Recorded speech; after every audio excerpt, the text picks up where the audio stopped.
La semana pasada, ¿recuerdan de qué hablamos? ¿Qué decía Jesús? Que era tan extraño. ¿Qué hizo que la gente huyera? Que sus discípulos lo abandonaron o le abandonaron. ¿Recuerdan? Voy a leerlo. Dice en Juan 6, versículo 53, dice, entonces Jesús les dijo, en verdad les digo, que si no coman la carne del Hijo del Hombre y beben su sangre, no tienen vida en ustedes. El que come mi carne y bebe mi sangre tiene vida eterna, y yo lo resucitaré en el día final, porque mi carne es verdadera comida y mi sangre es verdadera bebida. Eso suena muy extraño. Y como hablamos, hizo que muchos de los discípulos simplemente abandonaron a Jesús en este punto de su ministerio, porque fue tan raro, tan extraño, pero ellos habían perdido todo el punto. Y les recordé la semana pasada que cuando Jesús dice verdadero, está hablando de algo espiritual. Nosotros creemos que verdadero es algo que podemos tocar, algo físico, que tiene sustancia, que podemos manipular y mover, como tomarlo de aquí y ponerlo allá, ¿cierto?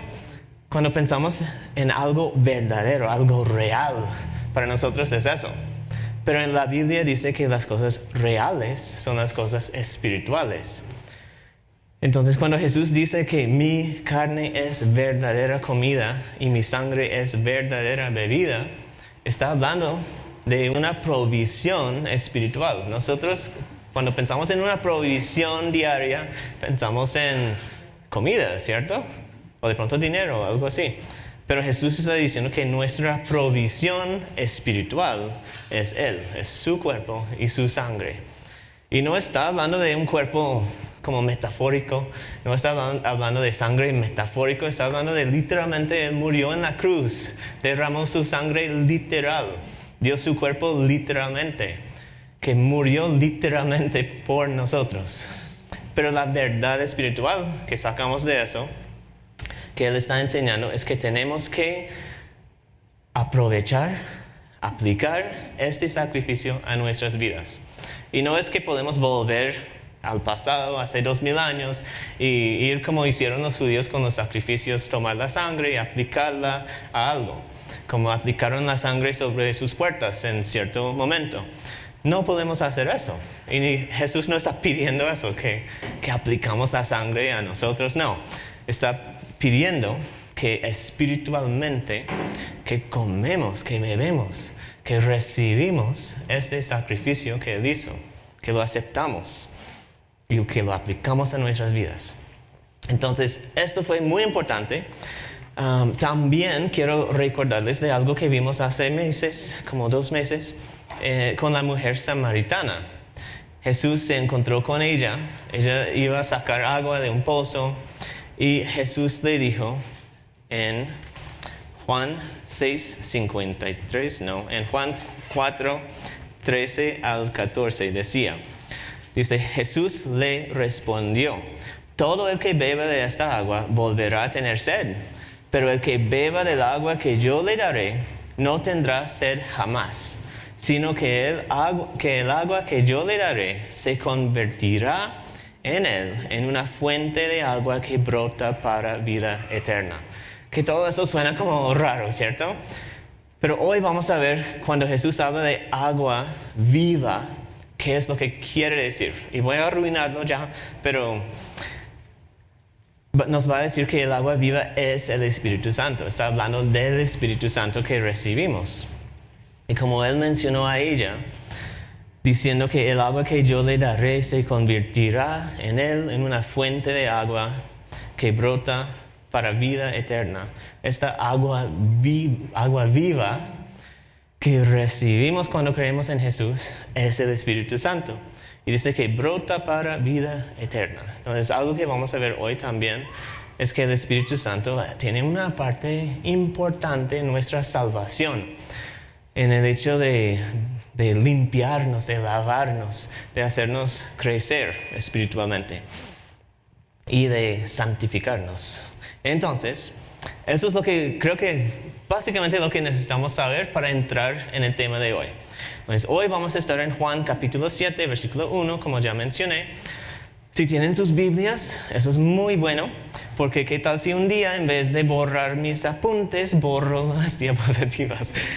Puede pasar, mejor que llevamos Biblias. Entonces, bueno, en el capítulo 7, versículo 1, dice: después de esto, Jesús andaba por Galilea. Eso es después de que sus discípulos le abandonaron. Después de que dijo esas cosas raras, de que tienen que comer y beber de él. Entonces ellos salen, dice: después de esto Jesús andaba por Galilea, pues no deseaba andar por Judea, porque los judíos lo querían matar. Entonces los judíos empezaron a buscarlo para matarlo. La fiesta de los judíos, la de los tabernáculos, estaba cerca. Quiero explicar un poco de esta fiesta. Algo que ellos hicieron en la fiesta de los tabernáculos era que hicieron una ofrenda de derramar agua. El sacerdote todos los días, por 8 días, iba a un pozo, sacó agua, lo llevó a un lugar especial ahí en Jerusalén y echó el agua al piso. Esto suena como raro, puede, no sé, pero es básicamente la misma idea de que eso es algo que nos da vida, es algo necesario que necesitamos. Nosotros vamos a sacrificarlo a Dios. Lo derramamos ahí en el piso, se pierde, pero lo estamos entregando a Dios. Entonces, de alguna forma es una manera de nosotros sacrificar algo para darlo a Dios. Pero Jesús va a utilizar esta fiesta para hablar de Él y del Espíritu Santo. Él siendo el sacerdote que saca el agua, que hace el sacrificio, y el Espíritu Santo siendo el agua también que Él nos ofrece. Entonces la fiesta de los judíos, la de los tabernáculos, estaba cerca. Por eso los hermanos de Jesús le dijeron: sal de aquí y vete a Judea para que también tus discípulos vean las obras que tú haces. Qué bonito, ¿cierto? Dice: Jesús, te están buscando para matarte. ¿Por qué no vas allá? ¿Dónde te están buscando? Sal de aquí y vete a Judea para que también tus discípulos. Interesante que dice tus discípulos, no los discípulos, como vemos en todo el libro, porque ellos no hacen parte de este grupo. Tus discípulos vean las obras que tú haces. Porque nadie hace nada en secreto cuando procura ser conocido en público. Si haces estas cosas, muéstrate al mundo. Porque ni aun sus hermanos creían en él. Entonces Jesús les dijo: mi tiempo aún no ha llegado, pero el tiempo de ustedes es siempre oportuno. El mundo no puede odiarlos a ustedes, pero me odia a mí, porque doy testimonio de él que sus acciones son malas. Pues aquí vemos algo que ya hemos visto, varias cosas que ya hemos visto. Pero vemos que sus hermanos no creen en él. Igual que los judíos, en la gran mayoría de los judíos no creían en él todavía. Entonces dice en el versículo 5, ni aun sus hermanos creían en él. Entonces Jesús les dijo: mi tiempo no ha llegado. Dice: no es el tiempo de que yo me muero, es el punto. Por eso no va a la fiesta, porque están buscando matarlo. Pero Dios tiene todo un plan, todo un momento preciso que Él tiene destinado para que Jesús muera, y no ha llegado todavía. Entonces, por eso no va a ir públicamente a la fiesta. Y dice: el mundo no puede odiarlos. Dice: mi tiempo aún no ha llegado, pero el tiempo de ustedes es siempre oportuno. ¿Qué quiere decir con eso? Yo creo que simplemente ellos no creen. ¿Y cuándo es el mejor momento de creer en Jesús? Siempre, en cualquier momento.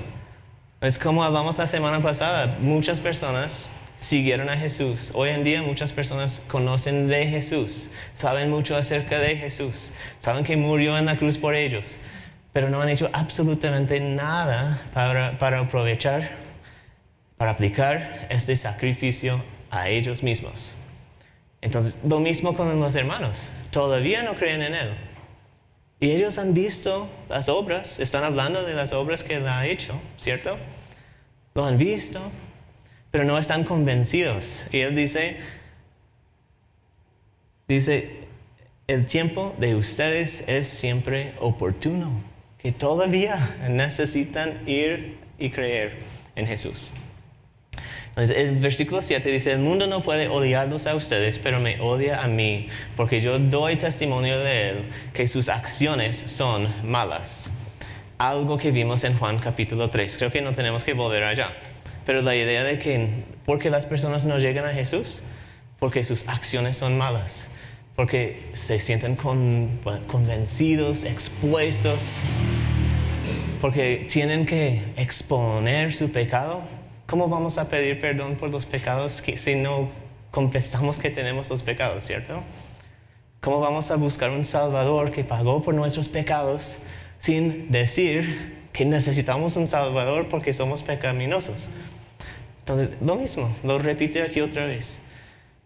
Doy testimonio de él, del mundo, que sus acciones son malas. Por eso el mundo odia a Jesús. No quieren reconocer el pecado.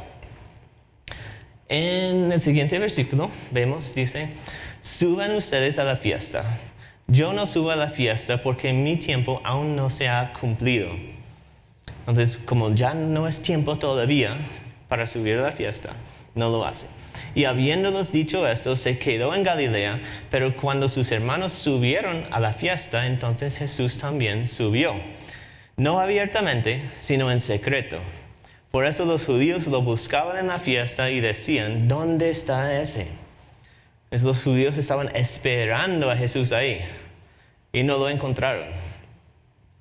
Y aquí es un versículo que si las personas que quieren hacerlo dicen, pero mira, Jesús dijo que no va y después fue.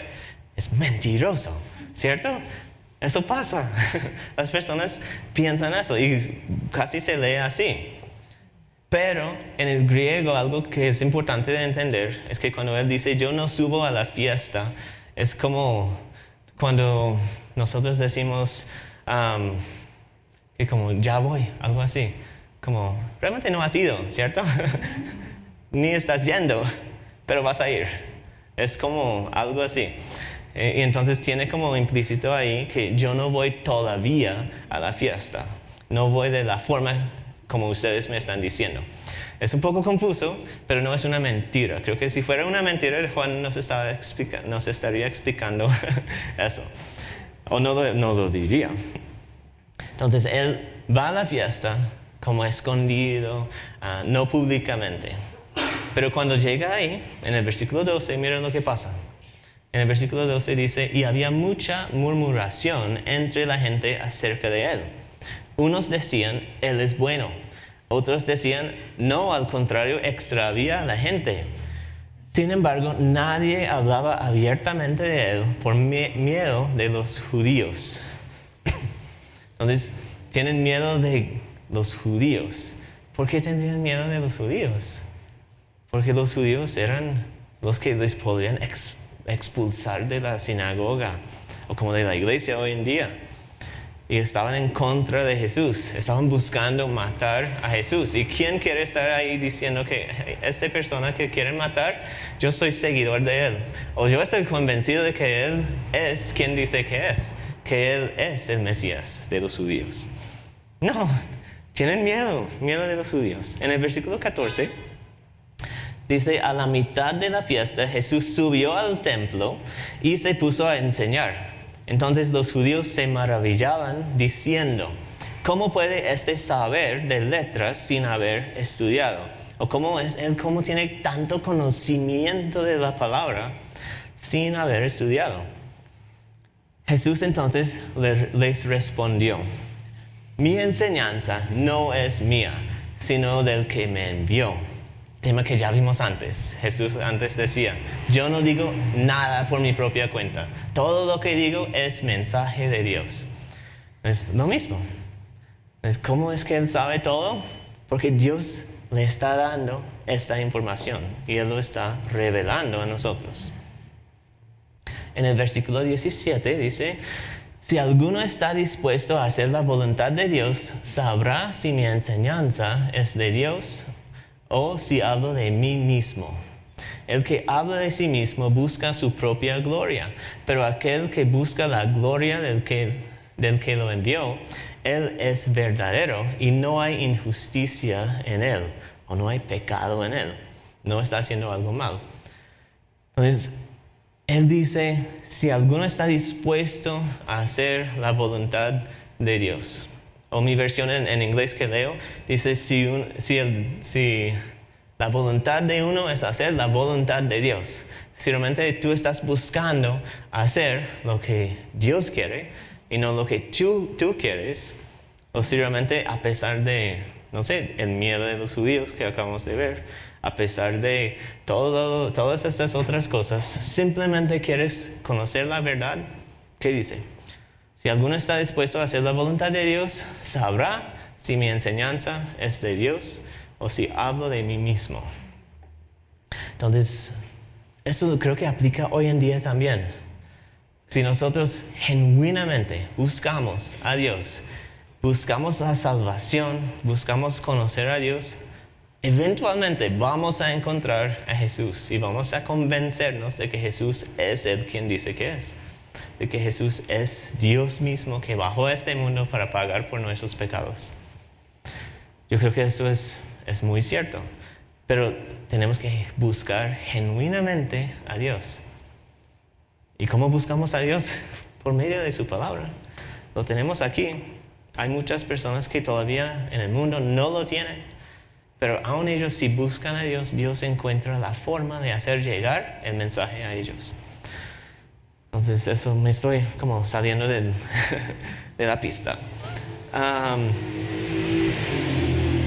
Entonces, Él dice, Él es verdadero y no hay injusticia en Él. En el versículo 19, no sé si estoy obstruyendo la pantalla. El versículo 19 dice, no les dio Moisés la ley y sin embargo ninguno de ustedes la cumple. La multitud contestó, tienes un demonio. ¿Quién te quiere matar? ¿Ven? Si el punto es que, mira, ustedes no cumplen la ley. Ustedes son pecadores. Ustedes necesitan un Salvador. La respuesta es, tienes un demonio.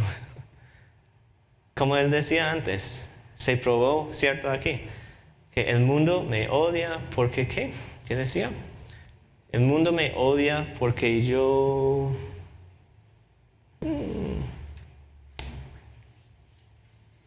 Lo perdí. El mundo no puede odiarlos a ustedes, pero me odia a mí porque yo doy testimonio de Él, que sus acciones son malas.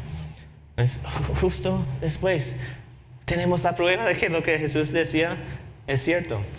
La multitud contestó, tienes un demonio, ¿quién te quiere matar? Entonces ellos están diciendo, ¿quién te quiere matar? ¿Nosotros? No, nosotros no queremos matar. No queremos matar a nadie. Pero en el libro de Juan ya nos ha dicho 2 veces que estaban buscando matar a Jesús. Y vamos a ver justo después, en un rato, que sí es cierto, ellos mismos lo van a decir. Si alguno está dispuesto a hacer la voluntad. Ok, entonces vamos a seguir al siguiente diapositiva. No, aquí. Entonces, perdón, era esa. Entonces, por esta causa... los judíos aún más procuraban que matar a Jesús, porque no solo violaba el día de reposo, sino que también llamaba a Dios su propio Padre, haciéndose igual a Dios. Entonces buscaron matar a Jesús en el capítulo 5. En el capítulo 7 dicen, ¿quién está queriendo matar a Jesús? No, nadie, aquí no.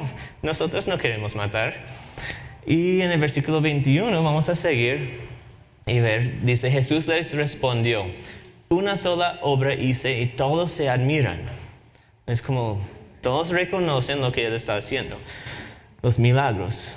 Por eso Moisés les ha dado la circuncisión, no porque sea de Moisés, sino de los padres. Y en el día de reposo ustedes circuncidan al hombre. Y si para no violar la ley de Moisés un hombre recibe la circuncisión, aún en el día de reposo, ¿por qué están enojados conmigo? Porque sané por completo a un hombre en el día de reposo. No juzguen por la apariencia, sino juzguen con juicio justo.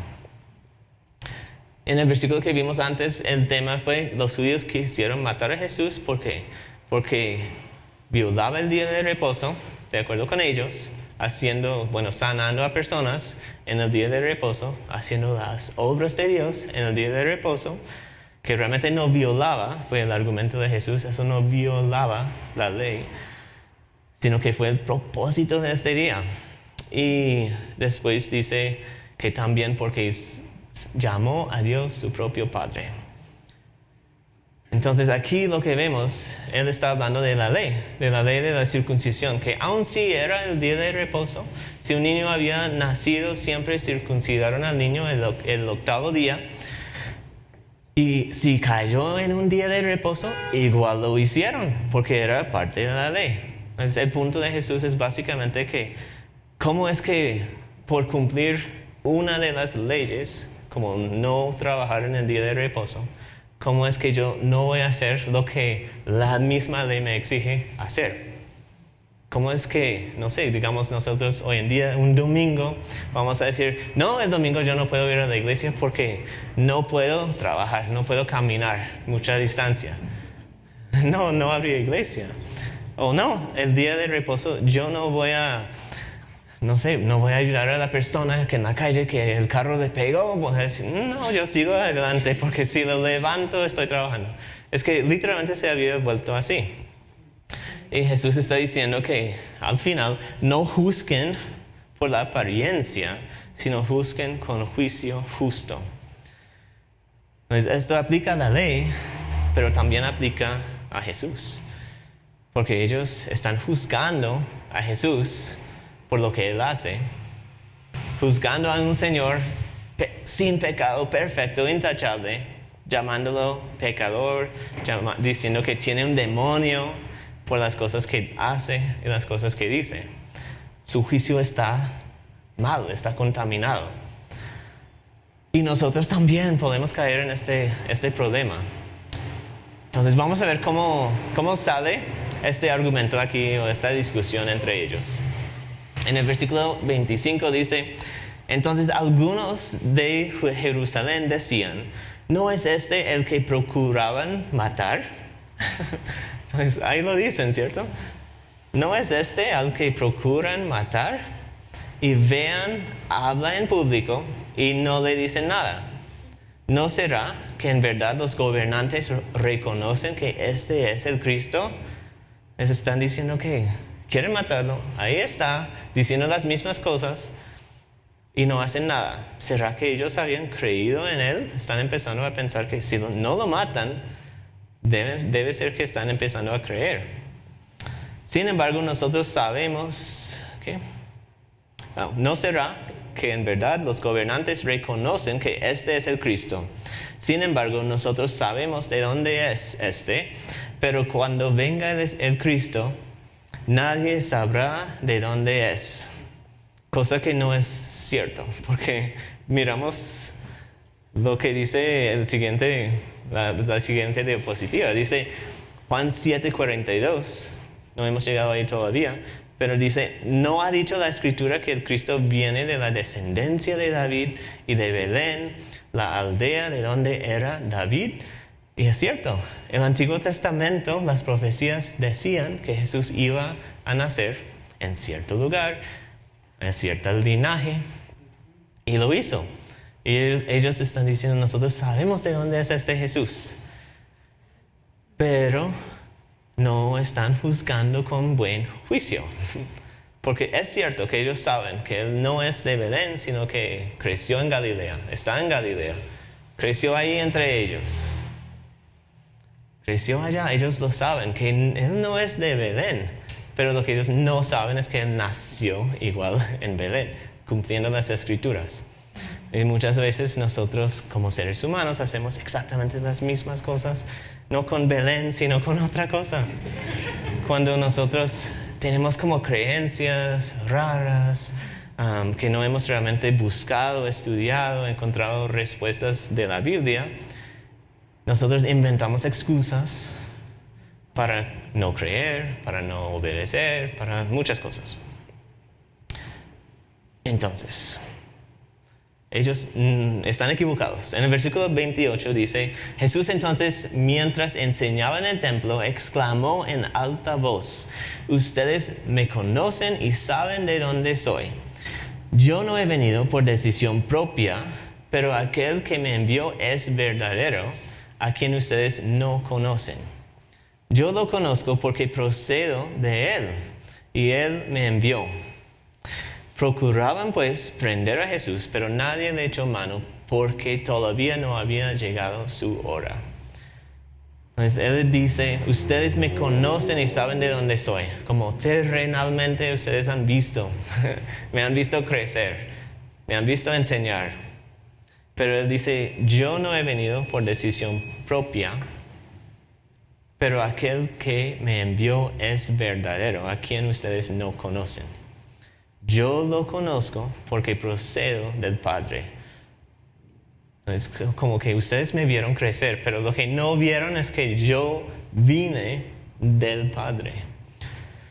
Que yo no nací aquí, en este lugar. O bueno, sí. Pero que yo no soy de acá, yo soy del cielo, yo soy del Padre. Es algo que hemos visto varias veces, que Jesús siempre nos recuerda vez tras vez que nosotros no conocemos a Dios, que Él es el único que ha visto a Dios, el único que conoce a Dios, el único que puede revelar a Dios.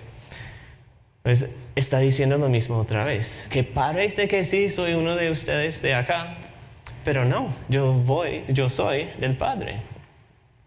Procuraban pues prender a Jesús, pero no pudieron. En el versículo 31 dice, pero muchos de la multitud creyeron en él y decían, cuando el Cristo venga, ¿acaso hará más señales que las que éste ha hecho? Pues ahí por fin están viendo lo que Jesús está diciendo y llegando a la conclusión correcta. Muchas personas, dice, muchos de la multitud creyeron en él. Por fin se están dando cuenta de quién es Jesús. Pero en el versículo 32 dice, los fariseos oyeron a la multitud murmurando estas cosas acerca de él. Entonces los principales sacerdotes y los fariseos enviaron guardias para que lo prendieran. Pero Jesús dijo, por un poco más de tiempo estoy con ustedes. Después voy a aquel que me envió. Me buscarán y no me hallarán, y donde yo esté, ustedes no pueden ir. Esto es muy interesante porque ellos acaban de mandar la guardia para prenderlo, dice, para llevarlo a la cárcel o matarlo. Y él todavía tiene tiempo para decirles, porque es la voluntad de Dios, porque Dios le está deteniendo a los judíos, porque no pueden hacerlo todavía, porque no es el plan de Dios. Tiene tiempo para decir, por un poco más de tiempo estoy con ustedes. Que yo voy a seguir aquí. Me quieren prender, me quieren llevar, pero no, yo sigo aquí. Después voy a aquel que me envió.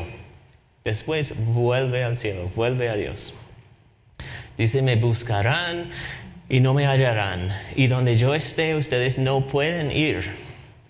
En el versículo 35 dice, decían entonces los judíos entre sí, ¿a dónde piensa irse este que no lo podemos encontrar?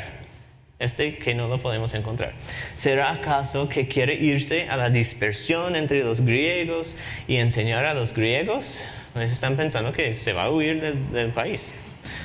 ¿Qué quiere decir esto? Que ha dicho, me buscarán y no me hallarán, y donde yo esté, ustedes no podrán ir. Bueno, nosotros sabemos mirando atrás que es que Él va a morir, resucitar y volver al cielo. Pero ellos no saben eso. Entonces, están confundidos y después no es coincidencia la conexión que vamos a ver aquí. Entonces dice que me buscarán y no me encontrarán. Y justo después, el siguiente versículo dice, en el último día, el gran día de la fiesta, Jesús, puesto en pie, exclamó en alta voz, si alguien tiene sed, que venga a mí y beba. El que cree en mí, como ha dicho la Escritura, de lo más profundo de su ser brotarán ríos de agua viva. Pero él decía esto del Espíritu, que los que habían creído en él habían de recibir, porque el Espíritu no había sido dado todavía, pues Jesús no había sido glorificado, o no había muerto y resucitado y llevado al cielo. Entonces, lo que vimos antes es que ustedes dicen, me buscarán y no me hallarán. Que yo no voy a estar por acá. Y justo después empieza a hablar de ¿qué? Del Espíritu Santo. Dice, si alguno tiene sed, que venga a mí y beba. El que cree en mí, como ha dicho la Escritura, de lo más profundo de su ser brotarán ríos de agua viva. Pero él decía esto del Espíritu Santo. Entonces quiero que notemos una cosa aquí. ¿Quiénes tienen este Espíritu Santo? Él decía esto del Espíritu Santo. El agua viva, como dice ahí. El que cree en mí, ¿cierto? Los que creen en Jesús van a tener el Espíritu Santo. Y digo que no es coincidencia que esto va aquí y justo antes fue que yo voy a salir de acá, voy a desaparecer y no me pueden seguir. Porque el Espíritu Santo es como el reemplazo por Jesús, por la presencia de Jesús con nosotros en este mundo. Entonces, él dice, yo me voy, y aquí dice, pero los que creen en mí van a tener el Espíritu Santo. Y como tienen el Espíritu Santo, tienen como la presencia de Dios con ellos. La presencia de Jesús. Jesús fue Dios en este mundo caminando con la gente, ¿cierto? Nosotros no tenemos esta oportunidad de caminar al lado de Jesús. Pero sí tenemos la oportunidad de caminar en el Espíritu Santo. Es lo que la Biblia describe. Que Jesús dice que es aún mejor. Creo que no puse el versículo, pero él dijo que les conviene que me voy. Y creo que es como en, no sé, el capítulo 14, 15, 16, que habla mucho del Espíritu Santo. Pero él dice que les conviene que me voy. Porque si yo me voy, vendrá el Espíritu Santo. Entonces, de cierta forma, eso es mejor. Y creo que es mejor en el sentido de que, digamos, si Jesús está aquí, la gente va a ir ¿a qué iglesia van a ir? A la iglesia de Jesús, ¿cierto? Pero no todos caben ahí, no todos pueden, Jesús no tiene tiempo para todos. Es una persona con un cuerpo. Y si es así, entonces las personas, ¿cómo van a tener realmente una relación cercana con Jesús? ¿Cómo van a aprender? Casi imposible. Con Jesús, él tenía los 12 discípulos. Habían otros discípulos, pero tuvo que como consolidar el grupo pequeño de 12 discípulos. Y si era así, hoy en día tendríamos billones de personas que necesitan conocer y caminar con Jesús. Complicado, ¿cierto? Entonces, yo creo que esta es la forma primaria en que es mejor que Jesús salió y que envió el Espíritu Santo. Porque es como si ahora cada creyente, no cada persona, sino cada creyente, como dice, tiene el Espíritu Santo, tiene la presencia de Dios, no ni al lado, sino dentro de sí, dentro de su corazón. Entonces, en Juan 4:10 dice, Jesús le respondió, si tú conocieras el don de Dios, ¿y quién es el que te dice, dame de beber? Tú le habrías pedido a él y él te hubiera dado agua viva. Entonces, esto nos recuerda del agua viva que él decía a la mujer samaritana, que también dijo a ella. Las personas que lo leímos antes, decía, el agua que yo le daré se convertirá en él en una fuente de agua viva. Agua viva. Bueno, no dice viva ahí. Dice de agua que brota para vida eterna. Entonces, agua viva. Agua que brota para vida eterna. Entonces, hay varios versículos que quiero mostrar en la pantalla, que vamos a simplemente notar cositas en cada versículo que hablan de eso. Del rol, del papel del Espíritu Santo en nuestra salvación, santificación, en nuestro crecimiento. Aquí vemos, Jesús respondió, en verdad te digo, que el que no nace de agua y del Espíritu no puede entrar en el reino de Dios. Lo que es nacido de la carne, carne es, y lo que es nacido del espíritu, espíritu es. Entonces aquí, bueno, eso es un mal ejemplo, enfaticé agua, pero no debo enfatizar el espíritu, porque tenemos que nacer del espíritu, espiritualmente. El agua representa como el nacimiento físico. Pero tenemos que nacer del espíritu, si no, no tenemos vida. En Tito 3:5 dice, el que nos salvó no por las obras de justicia que nosotros hubiéramos hecho, sino conforme a su misericordia, por medio del lavamiento, de la regeneración y la renovación por el Espíritu Santo. Entonces tiene un papel activo en nuestra salvación. Jesús murió por nosotros. El Espíritu Santo es el que nos lava, regenera, renueva, que va haciendo su obra en nosotros para un día como presentarnos a Dios sin pecado, perfectos, santificados. En 1 Corintios 6:11 dice, y esto eran algunos de ustedes, pero fueron lavados, otra vez, pero fueron santificados, pero fueron justificados en el nombre del Señor Jesucristo y en el Espíritu de nuestro Dios. Tiene un papel importantísimo. En el siguiente diapositiva dice, pero nosotros siempre tenemos que dar gracias a Dios por ustedes, hermanos amados por el Señor, porque Dios los ha escogido desde el principio para salvación mediante la santificación por el Espíritu y la fe en la verdad. Por creer y ser santificados por el Espíritu. El Espíritu nos santifica. En Romanos 8:9 dice, sin embargo, ustedes no están en la carne, sino en el Espíritu. Si en verdad el Espíritu de Dios habita en ustedes. Pero si alguien no tiene el Espíritu de Cristo, el tal no es de Él. Pues no da lugar para un creyente que no tiene el Espíritu Santo. Todo creyente tiene el Espíritu Santo. ¿Cierto? Bueno, es lo que dice. Después dice, y la esperanza no desilusiona, porque el amor de Dios ha sido derramado en nuestros corazones por medio del Espíritu Santo que nos fue dado. Y seguimos al siguiente, dice, pues ustedes no han recibido un espíritu de esclavitud para volver otra vez al temor, sino que han recibido un espíritu de adopción como hijos, por el cual clamamos Abba, Padre. El Espíritu mismo da testimonio a nuestro espíritu de que somos hijos de Dios. Entonces, si tenemos el Espíritu Santo, somos hijos de Dios. Si no tenemos el Espíritu Santo, no somos hijos de Dios. Y si tenemos el Espíritu Santo, dice que Él da testimonio a nuestro espíritu de que somos hijos de Dios. Nos da la seguridad, la certeza de que sí somos sus hijos. ¿Sí? Bueno, en el siguiente dice, entonces yo rogaré al Padre y Él les dará otro consolador, que es el Espíritu Santo. Entonces otro consolador, como que lo mismo pero otro, diferente, para que esté con ustedes para siempre.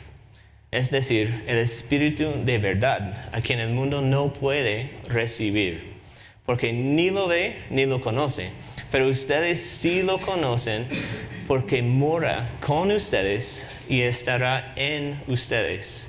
No los dejaré huérfanos, vendré a ustedes. Entonces aquí es un versículo es raro, porque Jesús dice que yo me voy, les dejo el Espíritu Santo. Pero dice pero ustedes sí lo conocen porque mora con ustedes. Como que ya lo conocen, el Espíritu Santo no había bajado todavía.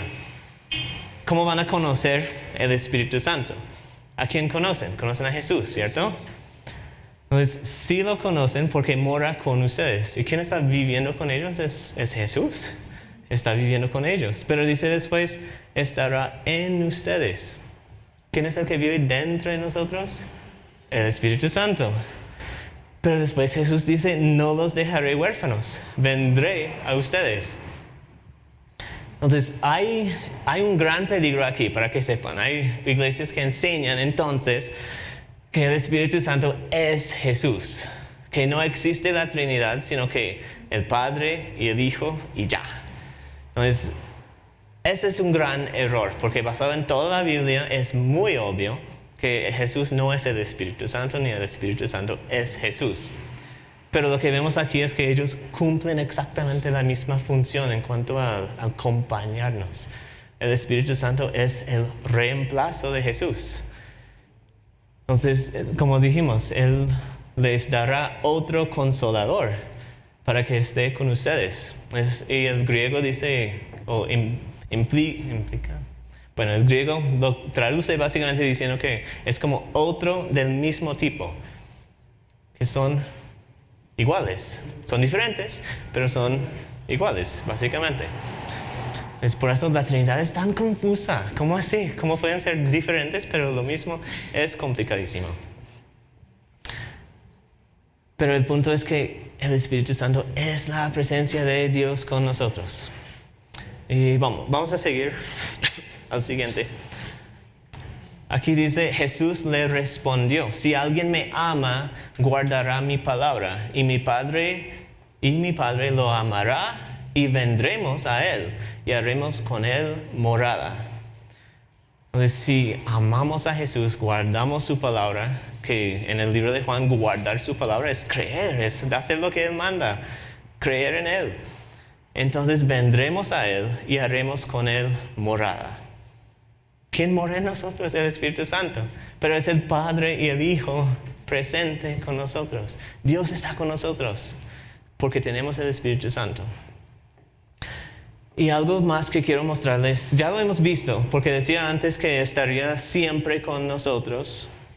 Pero vamos a ver en Mateo 28, 19 al 20, que es lo que llamamos la Gran Comisión, es la misión de Jesús para los creyentes. Dice, vayan pues y hagan discípulos de todas las naciones, bautizándolos en el nombre del Padre y del Hijo y del Espíritu Santo, enseñándoles a guardar todo lo que les he mandado. Y recuerdan, yo estoy con ustedes todos los días hasta el fin del mundo. Pero se va. Él dice eso y se va. Pero les manda a ir a Jerusalén, a esperar unos días, y a esperar ¿qué? El Espíritu Santo. El día de Pentecostés es cuando el Espíritu Santo llega. Es el cumplimiento de lo que Jesús dice aquí. Entonces yo tengo estas cosas aquí. No sé si es la mejor forma de explicar eso. Pero quiero que quede claro algo. Y es que yo sé que hay algo que me molesta mucho. Y perdónenme si ustedes han pensado así. No es que alguien está malo ni algo así. No es que hay como herejías que están pasando, algo así. Pero quiero mostrar algo sencillo aquí.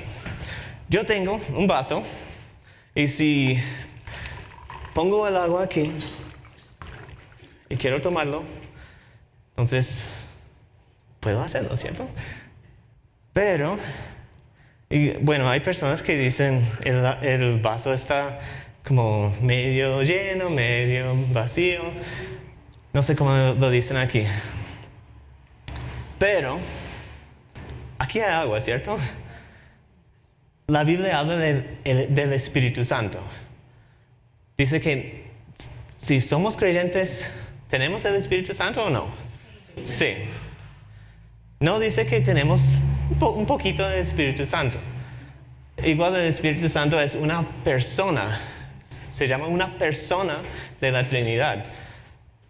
Entonces, el Espíritu Santo no es que como tenemos un poquito, pero hay que tener más. Entonces, he hecho más. ¿Cierto? Hay muchas personas que lo ven así.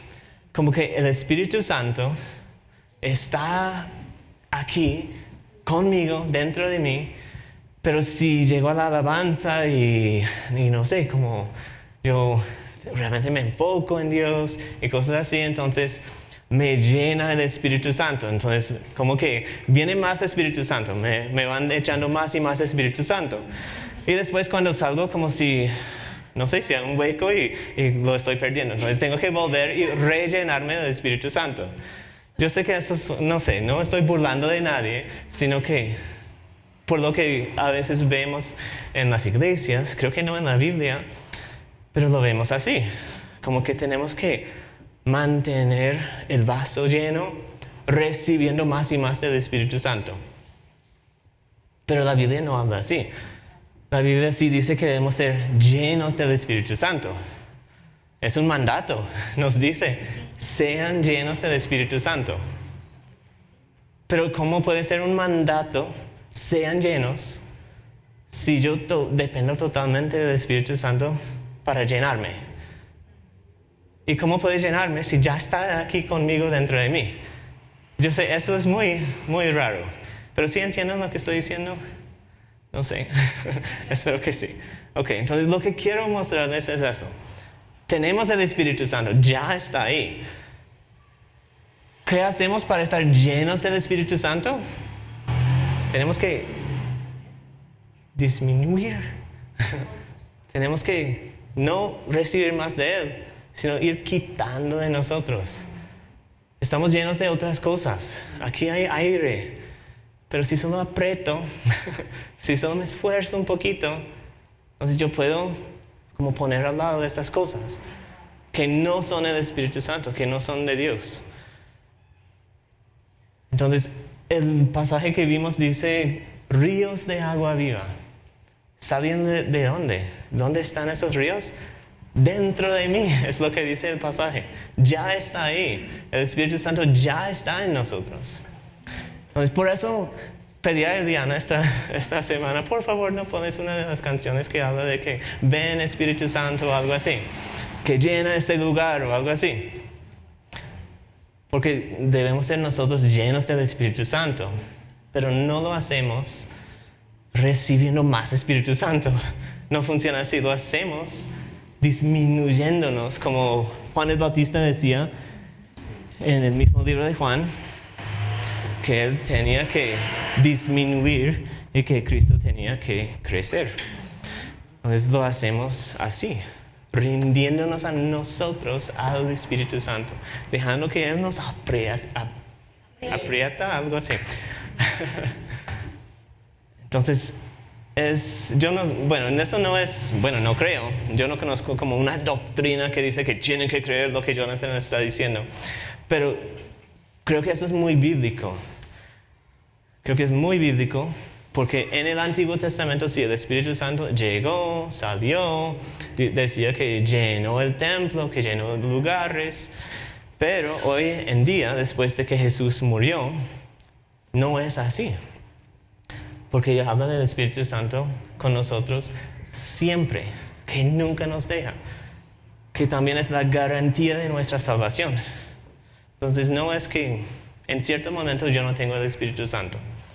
Él está ahí, simplemente yo lo mantengo como abajo, lo mantengo en la esquina y no dejo que Él haga lo que quiera. Eso es ser lleno del Espíritu, es dejar que Él tenga el control. Ya perdí donde estuve. Ok. Entonces, Juan 7, versículo 40, creo que estamos aquí. Voy a leer lo que dice y vamos a mover rápido. Yo sé que ya se acabó el tiempo. Dice, entonces algunos de la multitud, cuando oyeron estas palabras, decían verdaderamente, este es el profeta. Otros decían, este es el Cristo. Pero otros decían, ¿acaso el Cristo ha de venir de Galilea? ¿No ha dicho la Escritura que el Cristo viene de la descendencia de David, de Belén, la aldea de donde era David? Así que surgió una división entre la multitud por causa de él.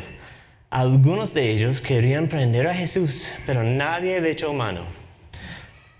Eso me recuerda dice, surgió una división entre la multitud por causa de él. Eso me recuerda de la charla de Moisés hace meses, cuando él dijo, Jesús vino para causar división, que es el título que sale en la Reina Valera de este pasaje. Nosotros pensamos, Jesús no viene a causar división, pero él dijo que sí, venía a dividir. Entonces en el versículo 45 dice, entonces los guardias vinieron a los principales sacerdotes y fariseos y estos les dijeron, ¿por qué no lo trajeron? Los guardias respondieron, jamás hombre alguno ha hablado como este hombre habla. Entonces los fariseos les contestaron, ¿es quien también ustedes se han dejado engañar? ¿Qué? Es que también ustedes se han el español. ¿Es que también ustedes se han dejado engañar? ¿Acaso ha creído en él alguien de los gobernantes o de los fariseos? Pero esta multitud que no conoce la ley, maldita es. Wow, eso es fuerte. Están diciendo, nadie ha creído en él, ninguno de los gobernantes de los judíos. Y en el versículo 15, irónicamente dice Nicodemo, Nicodemo, el que vimos en el capítulo 3 que Jesús decía, tienes que nacer de nuevo. El versículo 50 dice, Nicodemo, el que había venido a Jesús antes y que era uno de ellos, les dijo, ¿acaso juzga nuestra ley a un hombre a menos que le oiga primero y sepa lo que hace? Ellos le respondieron, ¿es que tú también eres de Galilea? Investiga y verás que ningún profeta sale de Galilea.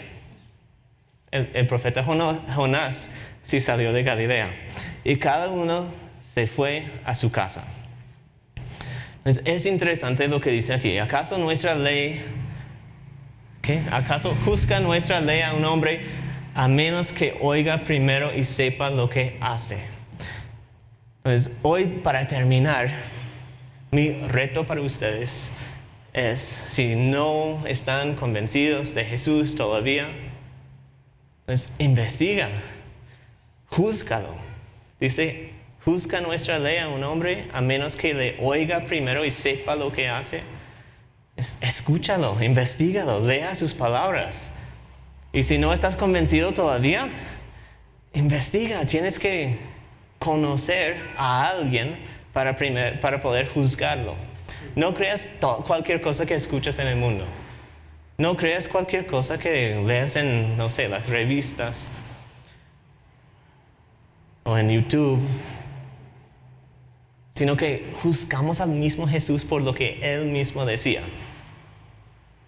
Dice, sepa lo que hace. Y ellos respondan con una bobada que Él no puede ser el Mesías porque Él es de Galilea. Primero, no es de Galilea. Segundo, hay profetas que salieron de Galilea. Están equivocados. Nosotros podemos estar equivocados. Puedes estar equivocado con lo que estás pensando, con las conclusiones a que has llegado. ¿Y por qué llegaron a estas conclusiones? Antes decía que porque no quisieron creer. Si no queremos creer, no vamos a llegar a la conclusión de creer. Tenemos que juzgar bien, con juicio justo, como decía antes. Y cada uno se fue a su casa. Es una interesante manera de terminar el capítulo. Pero quiero que vean en el versículo 39, Nicodemo, que estaba diciendo, tenemos que juzgar correctamente a ese Señor. Miren, en Juan 19, 39, al final del libro, vemos, y Nicodemo, el que antes había venido a Jesús de noche, vino también trayendo una mezcla de mirra y aloe como de 33 kilos. Eso es mucho. Entonces tomaron el cuerpo de Jesús y lo envolvieron en telas de lino con las especias aromáticas, como es costumbre sepultar entre los judíos. Entonces, el mismo Nicodemo que llegó a Jesús en el capítulo 3 diciendo, ¿cómo puedo ir al cielo? Jesús le dice, tienes que nacer del Espíritu, nacer de nuevo. Aquí Jesús habla de este Espíritu y Nicodemo es el único que le defienda entre todos los judíos. Nicodemo le defienda. Y después vemos en el capítulo 19 que Nicodemo está ahí cuidando, preparando el cuerpo de Jesús para su sepultura. Pues este Nicodemo parece que creyó que juzgó con buen juicio y llegó a la conclusión correcta de que Jesús era el quien decía que era el Mesías, era el Salvador del mundo, era Dios mismo con nosotros. Entonces, tenemos una sola diapositiva que nos queda, que creo que es muy importante. Aquí vemos en Juan 7:17, dice, si alguno está dispuesto a hacer la voluntad de Dios, sabrá si mi enseñanza es de Dios o si hablo de mí mismo. ¿Cuál es el punto? El punto es que estemos dispuestos a hacer la voluntad de Dios. Buscamos de verdad a Jesús o a Dios. Juzgamos con buen juicio. Creo que de pronto eso se repite aquí, no sé. No. Pero buscamos a Dios. Si buscamos de verdad a Dios y no a encontrar nuestras propias conclusiones, vamos a encontrar a Jesús. En Juan 7:27 dice, y ven, habla en público y no le dicen nada. ¿No será que en verdad los gobernantes reconocen que este es el Cristo? Parece que no están convencidos de que no. En el capítulo 7, 28 y 29 decía, Jesús entonces, mientras enseñaba en el templo, exclamó en alta voz, ustedes me conocen y saben de dónde soy. Yo no he venido por decisión propia, pero aquel que me envió es verdadero, a quien ustedes no conocen. Yo lo conozco porque procedo de él y él me envió. El versículo 31 dice, pero muchos de la multitud creyeron en él y decían, cuando el Cristo venga, ¿acaso hará más señales que las que éste ha hecho? Entonces vemos aquí que hay personas que no creen, pero están buscando la voluntad de Dios. Están buscando la verdad de Dios. Quieren conocer a Dios. Y aquí vemos que Jesús habla y parece que hasta los gobernantes reconocen quién es. Ellos no creen en Jesús. Lo rechazan porque no quieren creer. Pero hasta ellos parece que se están dando cuenta. En el versículo aquí vimos que Jesús enseñaba y habló de la venida del Espíritu Santo. Y aquí dice, aquel que me envió es verdadero. Entonces, si buscamos a Dios, encontramos a Dios por medio de Jesús, porque Dios mandó a Jesús para revelar a Dios a nosotros. Porque procedo de Él y Él me envió. Entonces, ¿cómo vamos a conocer a Dios? Por medio de Jesús. Y aquí dice, muchos de la multitud creyeron en Él. Estaban convencidos por lo que decía, por lo que hacía, convencidos de que era el Salvador del mundo, que era Dios mismo. Entonces, no sé, yo creo que veo muchas caras de personas que ya creen en Jesús. Posiblemente hay personas que no están seguros, pero la Biblia habla de una seguridad. Podemos estar muy seguros. Bueno, decía, el Espíritu testifica con nuestro espíritu de que somos hijos de Dios. Podemos tener esta seguridad, ¿cierto? Podemos estar seguros. Y si no estás seguro, entonces te quiero invitar a que tengamos una conversación, a que examinemos las Escrituras y miramos lo que Jesús ha hecho y dicho por nosotros. Entonces, hay que hacerlo. Tenemos que estar seguros, porque si no, vamos a salir como esta gente. Casi convencidos, pero no queriendo creer. Casi convencidos, pero no conociendo a Jesús, no conociendo a Dios. Entonces, hablemos. Si hay alguien que quiere hablar esta mañana, me buscan después y tengamos una conversación. Podemos responder a preguntas. Si requiere un mes de investigación, podemos también tener estos espacios. Está bien. Pero estamos aquí para enseñar lo que Jesús decía. Y nosotros como cristianos, creo que lo que aprendimos hoy es que tenemos el Espíritu Santo. Si lo tenemos o no lo tenemos. Pero si somos creyentes, lo tenemos. Aun cuando sentimos que no, aun cuando lo estamos como manteniendo ahí abajo, no dejando que controle, Él está con nosotros. Cedamos el poder al Espíritu Santo. Y bueno, en los capítulos 14, 15 y 16 vamos a ver mucho más a profundidad las cosas acerca del Espíritu Santo. Hoy fue como una resumen, una introducción. Pero déjame orar y vamos a terminar.